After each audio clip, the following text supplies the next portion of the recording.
Finding the slope of a simple line is a standard calculation, but real-world data rarely stays on a flat track.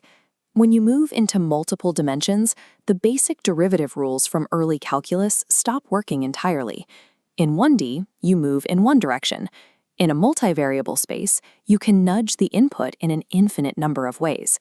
To measure change here, you need a way to account for every possible direction at once.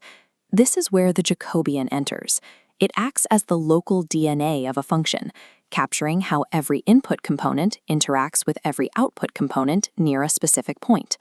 Understanding this mapping is the difference between guessing and precision. Without it, optimizing a neural network or modeling fluid dynamics is essentially impossible. Most students encounter the algebraic method first. They treat the Jacobian as a ceremonial grid of partial derivatives. This grid provides isolated rates of change along strict coordinate lines, explaining how a single output changes relative to a single input. The trade-off is a narrow perspective. While the math is technically correct on the axes, it remains silent about what happens in the space between those lines. This document proves why a narrow view is a problem. This piecewise function has valid partial derivatives that equal 0, yet it breaks down when moving diagonally. In cases like this, a Jacobian as derivative doesn't actually exist. A matrix of partials would be misleading. Memorizing symbols without understanding the geometric system leads to false confidence. In high-stakes models, that oversight results in gradients that point the wrong way and calculations that fail to match reality. To build a more robust model, you have to prioritize the geometric method.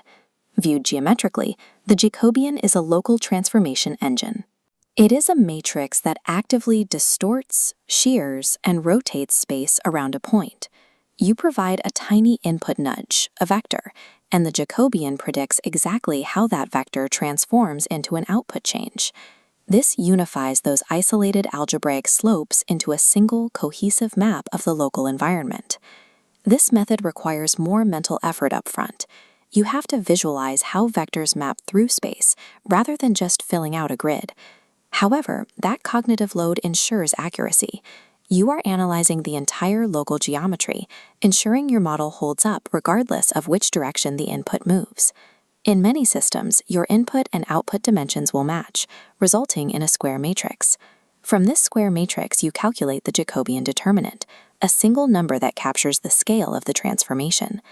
This rule demonstrates the physical meaning of that number.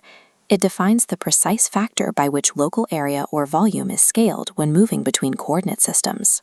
This scaling factor is the reason variables like $r or $pro suddenly appear when you change coordinates in an integral.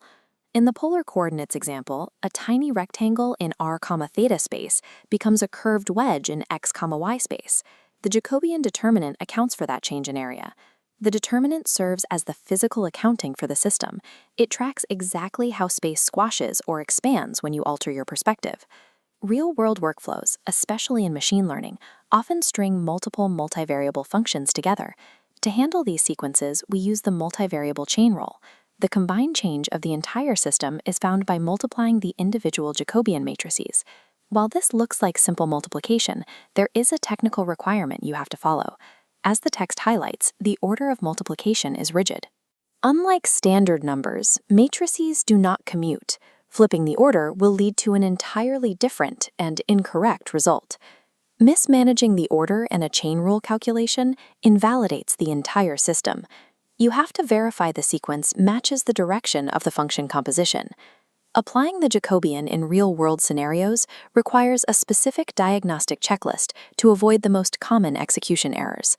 The first item on the checklist is the absolute value. When using the determinant to change variables in an integral, the absolute value is mandatory. Area and volume are non-negative. Without the absolute value, you risk calculating a negative volume, which is physically impossible. The second common error is confusing the Jacobian matrix with the determinant. A matrix of partial derivatives can exist for any system, but a determinant only exists for square matrices. Attempting to force a determinant on a non-square system is a mathematical dead end. By verifying your matrix dimensions and applying absolute values correctly, you prevent subtle errors from undermining your final results. Your focus should be determined by the specific requirements of your discipline. Machine learning engineers and data scientists should prioritize the full Jacobian matrix. It is the core tool for calculating gradients and analyzing how input uncertainties propagate through a network. Physicists and mechanical engineers should focus on the determinant.